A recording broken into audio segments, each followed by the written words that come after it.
Okay guys, so I made it.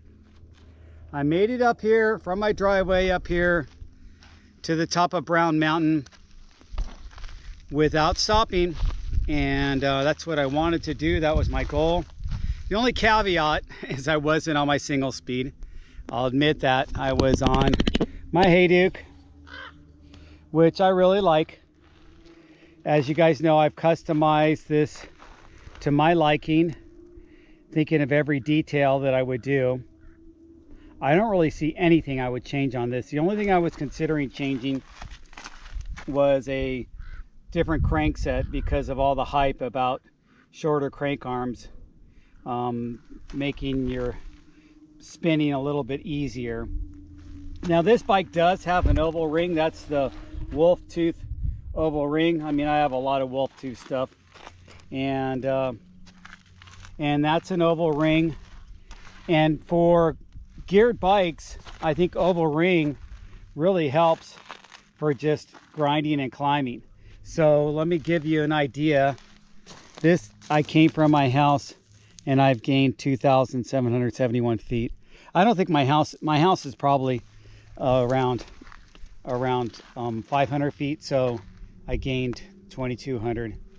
And when I go home with a little undulation, I will do a little over or a little under 3,000 miles for the day, unless I go up higher. So I'm just glad that I was able to do it in one shot. I've been wanting to do that. Now the goal is to do this on my single speed. I don't think my gravel bike would be any harder. I think it would be easier actually, except for the gearing is a little bit harder because it doesn't have that tiny 32. That's the other thing I was thinking of, changing this to a 30 or a 28.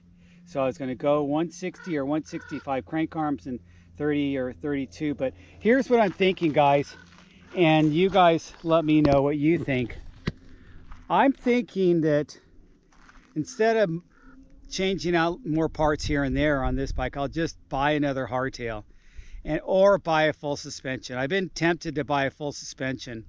My only thing about buying a full suspension is I don't know if I'd really use full suspension or really be tweaking with it as much, because I just don't like, I set it and forget it. I don't even remember the last time I checked how much air is in my fork.